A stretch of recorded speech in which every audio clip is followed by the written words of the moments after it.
ആ ഹെലികോപ്റ്റർ പറത്തിയ ആളുടെ പ്രതികരണമാണ് നമ്മളിപ്പോൾ കേൾക്കുന്നത്. അതെ, ഇത് ഏത് ഹോസ്പിറ്റൽസിന് ജനറലി ഇപ്പോഴത്തെ ഒരു കൺസെപ്റ്റ് നമുക്കറിയില്ല. എല്ലാ ഒരു വലിയ ഹോസ്പിറ്റലുകളിലും ഒരു ഹെലിപാഡ് ഉണ്ടാകുന്ന എപ്പോഴും സൗകര്യം തന്നെയാണ്. താങ്കളുടെ എത്രാമത്തെ ദൗത്യമാണിത്? ഞങ്ങൾ കമ്പനിയുടെ ഒരു 7-8 ദൗത്യം ഓൾറെഡി ഇവിടെ നടന്നിട്ടുണ്ട്. ഞാൻ പേഴ്സണലി ഇൻവോൾവ് ആവുന്ന രണ്ടാമത്തെ 45 മിനിറ്റ്സ്. അതെ, 45 മിനിറ്റ്സ്. അത് കുറച്ച് വേരി ഏതെങ്കിലും നമുക്ക് ട്രാഫിക്കിനനുസരിച്ച്. ഇപ്പോൾ 2 മേജർ എയർപോർട്ടുകളുടെ ഇടയിൽ നമ്മൾ പോകാല്ലേ, പിന്നെ ഒരു നേവിയുടെ ഒരു എയർപോർട്ടും ഉണ്ട്. അപ്പോൾ അതിൻ്റെ ഇടയിൽ ട്രാഫിക്കിന് മാനേജ് ചെയ്യുന്ന ഒരു 3-4, എന്നാലും മാക്സിമം നമുക്ക് ഇതിന് ക്ലിയറൻസ് പെട്ടെന്ന് തരാറുണ്ട് അവർ. ഇങ്ങനെ നമ്മളൊരു ഇതൊരു ഹ്യൂമാനിറ്റേറിയൻ മിഷൻ ആയതുകൊണ്ട്.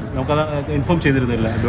അതെ, ഞങ്ങൾക്കൊരു ഡെഡിക്കേറ്റഡ് ഓപ്പറേഷൻസ് ടീമുണ്ട്. അപ്പോൾ അവർ ഇതിന് നേരത്തെ പ്രിയർ ക്ലിയറൻസസ് എടുത്തിരുന്നു. അതിൽ നേരത്തെ വെൽ കോർഡിനേറ്റഡ് ആണ് സർക്കാരിൻ്റെ ഭാഗത്ത് നിന്ന്. അതായത് ബേസിക്കലി ഞങ്ങൾ ഗവൺമെന്റിന് വേണ്ടി ഫ്ലൈ ചെയ്യുന്നതാണല്ലോ, അപ്പോൾ ആ ഒരു കോർഡിനേഷനും ഉണ്ട്. പിന്നെ അതിന് പുറമെ രാജ്യത്ത് ആദ്യമായി ഒരു സർക്കാർ ജനറൽ ആശുപത്രിയിൽ ഹൃദയം മാറ്റിവെക്കൽ ശസ്ത്രക്രിയ നടക്കാൻ പോവുകയാണ്. ഇപ്പോൾ എറണാകുളത്തെ ജനറൽ ആശുപത്രിയിലേക്ക് ആ ഹൃദയം എത്തിച്ചിരിക്കുകയാണ്. അതിവേഗമാണ് കാര്യങ്ങളൊക്കെ നടന്നുകൊണ്ടിരിക്കുന്നത്. ഡോക്ടർമാരുടെ സംഘം അവിടെ സജ്ജമാണ് ഹൃദയം സ്വീകരിക്കാൻ. എത്രയും പെട്ടെന്ന് നേപ്പാൾ സ്വദേശിനി ദുർഗ കാമിയിലായിരിക്കും ആ ഹൃദയ മാറ്റിവെക്കൽ ശസ്ത്രക്രിയ നടത്തുക. 23 വയസ്സുകാരിയാണ് ദുർഗ. നേപ്പാൾ സ്വദേശിനിക്ക് ഹൃദയം എത്തിച്ചിരിക്കുകയാണ് എറണാകുളം ജനറൽ ആശുപത്രിയിലേക്ക്. തിരുവനന്തപുരത്ത് നിന്ന് വളരെ പെട്ടെന്ന് തന്നെ അതിവേഗം ആ ഹൃദയപൂർവ്വം എത്തിച്ചിരിക്കുകയാണ്. അതിന്റെ ദൃശ്യങ്ങൾ നമ്മൾ കണ്ടുകൊണ്ടിരിക്കുകയാണ്. രാജ്യത്ത് ആദ്യമായി ഒരു സർക്കാർ ജനറൽ ആശുപത്രിയിൽ ഹൃദയം മാറ്റിവെക്കൽ ശസ്ത്രക്രിയ നടക്കാൻ പോവുകയാണ്. ആരോഗ്യ കേരളത്തിൽ അതൊരു പുതിയ ചരിത്രമാണ്. എറണാകുളം ജനറൽ ആശുപത്രിയിലേക്ക് ആദ്യ ഹൃദയമാറ്റ ശസ്ത്രക്രിയ നടത്താനുള്ള ഹൃദയം എത്തിച്ചിരിക്കുകയാണ്.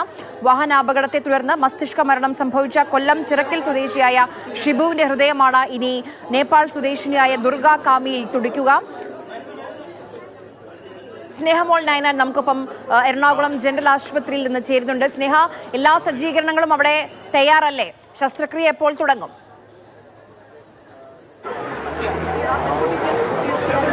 ആര്യ, ശസ്ത്രക്രിയ ഉടൻ തന്നെ ആരംഭിക്കും. എല്ലാ സജ്ജീകരണങ്ങളും രാവിലെ തന്നെ പൂർത്തിയായിട്ടുണ്ടായിരുന്നു. രാവിലെ തന്നെ സൂപ്രണ്ട് നമ്മളോട് സംസാരിച്ചതാണ്. രാവിലെ 9 മണിക്കുള്ളിൽ തന്നെ എല്ലാ സജ്ജീകരണങ്ങളും പൂർത്തിയായിട്ടുണ്ട്, ആശുപത്രി സർവ്വസജ്ജമാണ് എന്നാണ് നമ്മളോട് പ്രതികരിച്ചത്. ജോർജ് വാളൂരാന്റെ നേതൃത്വത്തിലുള്ള സംഘമാണ് ഈ ശസ്ത്രക്രിയ നടക്കുക. കൃത്യം 3 മണിയോടുകൂടി തന്നെയാണ് എറണാകുളം ജനറൽ ആശുപത്രിയിൽ 46-കാരനായ കൊല്ലം സ്വദേശിയുടെ ഹൃദയം ഇവിടെ എത്തിയത്. ഇനി ഉടൻ തന്നെ 21-കാരിയായ നേപ്പാൾ സ്വദേശിയായ ദുർഗ കാമിക്ക് ആ ഹൃദയം വെച്ച് നൽകും. അതിനുള്ള ശസ്ത്രക്രിയ ഉടൻ തന്നെ ആരംഭിക്കും. ഇതിലെടുത്ത് പറയേണ്ട കാര്യമെന്ന് പറയുന്നത് ദുർഗാകാമിയെ സംബന്ധിച്ചിടത്തോളം നിയമമായിരുന്നു, കേന്ദ്ര നിയമമായിരുന്നു ഇത്രയും നാളും കാത്തിരുന്നത്. അതായിരുന്നു വലിയ കുരുക്കായി മാറിയിരുന്നത്. ഈ 21 വയസ്സിൽ ഒരു നേപ്പാളുകാരി നടത്തിയ നിയമ പോരാട്ടമാണ് ഫലം കാണാൻ ഒരുങ്ങുന്നത്. 19 വയസ്സിലായിരുന്നു ഈ അപൂർവ ജനിതക രോഗം ബാധിച്ച് ചികിത്സയിലായിരുന്നത്. അതിനുശേഷം 9 മാസം മുന്നേ ആയിരുന്നു അനാഥാലയത്തിൽ വളർന്ന ദുർഗ തന്റെ സഹോദരനോടൊപ്പം ഇവിടെ കേരളത്തിലെത്തിയത്. ഇവിടെ കാര്യമായി തന്നെ ഈ കോടതിയുടെ ഇടപെടൽ ഉണ്ടായിരുന്നു ഇതിൽ എന്ന് വ്യക്തമാണ്. കോടതി പറഞ്ഞു, ഒരു ജീവനാണ് ഏറ്റവും വലുത്, പൗരത്വമല്ല മനുഷ്യത്വമാണ് ഏറ്റവും വലുത് എന്നാണ് കോടതി പറഞ്ഞത്. 21-കാരൻ നടത്തിയ നിയമ പോരാട്ടം, അതിൽ നിയമം തുണയായി, സർക്കാർ സംവിധാനങ്ങളും ആരോഗ്യ വിദഗ്ധരുടെ സംവിധാനങ്ങളും എല്ലാം തന്നെ തുണയായി. ഉടൻ തന്നെ ഈ ദുർഗയുടെ ഹൃദയം മിടിച്ചു തുടങ്ങും എന്നൊരു വാർത്ത കേൾക്കാനായിട്ടാണ് ഏവരും കാത്തിരിക്കുന്നത്. ഈ ഹൃദയം എത്തുന്നതിന് മുൻപേ തന്നെ ഈ ആശുപത്രിയിലെല്ലാം ജനങ്ങൾ തിങ്ങിക്കൂടിയിരുന്നു. ഈ ഹൃദയം ഒന്ന് കാണാൻ വേണ്ടിയിട്ട്, ഈ ചരിത്ര മുഹൂർത്തത്തിന് സാക്ഷിയാകാൻ വേണ്ടിയിട്ട് ആളുകളെല്ലാം തന്നെ തിങ്ങിക്കൂടിയിരുന്നു. ഈ ഒരു വഴിയിലൊരു തടസ്സം ഉണ്ടാകാതിരിക്കാൻ വേണ്ടി ആളുകളെയൊക്കെ കൃത്യമായി ആശുപത്രി അധികൃതർ നിയന്ത്രിക്കുകയും ചെയ്തിരുന്നു. ഉടൻ തന്നെ ശസ്ത്രക്രിയ ആരംഭിക്കുകയും ചെയ്യും. 19 വയസ്സായിരുന്നപ്പോഴായിരുന്നു ദുർഗ കാമിക്ക് ഇത്തരത്തിലൊരു അസുഖമുണ്ട് എന്ന് കണ്ടെത്തുന്നത്. ദുർഗയുടെ അമ്മയും സഹോദരിയും ഇതേ അസുഖം ബാധിച്ചാണ് മരണപ്പെടുന്നത്. അച്ഛൻ ഇല്ലായിരുന്നു.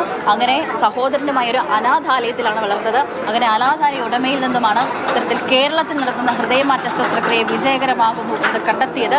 അപ്പോൾ ഇവിടുത്തെ നിയമവും സർക്കാർ സംവിധാനങ്ങളും ആരോഗ്യ വിഭാഗവും എല്ലാം തന്നെ ദുർഗയ്ക്ക്, നേപ്പാളുകാരിക്ക്, ഒരു വിദേശിക്ക് തുണയായി എന്ന് തന്നെ പറയേണ്ടിയിരിക്കുന്നു. ഇവിടെ ആശുപത്രി 9 മണി തൊട്ട് തന്നെ മുഴുവൻ സജ്ജമായിരുന്നു. എല്ലാ ക്രമീകരണങ്ങളും തന്നെ പൂർത്തിയാക്കിയിരുന്നു. 8-അംഗ സംഘമാണ് ജനറൽ ആശുപത്രിയിൽ നിന്നും തിരുവനന്തപുരത്തേക്ക് പുറപ്പെട്ടത്.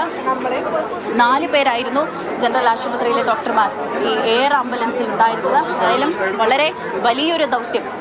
ഒരു പെൺകുട്ടി, ആ പെൺകുട്ടിയുടെ ജീവന് വേണ്ടി, ജീവിതത്തിന് വേണ്ടി നടത്തിയ പോരാട്ടം, അതിൽ കേരളത്തിലെ എല്ലാ സംവിധാനങ്ങളും തുണയായി നിന്നു എന്നൊരു കാര്യവും എടുത്തു പറയേണ്ടതായിട്ടുണ്ട്. കേന്ദ്ര നിയമമായിരുന്നു ആദ്യം തന്നെ തടസ്സമായി നിന്നത്. ആദ്യം ഇന്ത്യൻ പൗരനായിരിക്കണം ഈ അവയവദാനം നൽകേണ്ടതിന്, ആ പട്ടികയിൽ ഇന്ത്യൻ പൗരനെ പരിഗണിക്കണം എന്നതായിരുന്നു കേന്ദ്ര നിയമം. അതിനുശേഷം ദുർഗ കോടതിയെ സമീപിക്കുകയുണ്ടായി. താൻ ഇത്രയും നാളും 19 വയസ്സ് മുതൽ 21 വയസ്സ് വരെ താൻ കടന്നുപോയത് വലിയ വേദനയിലൂടെയാണ്, വലിയ കഷ്ടപ്പാടിലൂടെയാണ്, ചിലപ്പോൾ മരണത്തെ വരെ അഭിമുഖീകരിക്കേണ്ട സാഹചര്യങ്ങളൊക്കെ ഒട്ടേറെ ഉണ്ടായിട്ടുണ്ട് എന്ന് ചൂണ്ടിക്കാണിച്ചുകൊണ്ട് ഒരു ഹർജി നൽകിയിരുന്നു.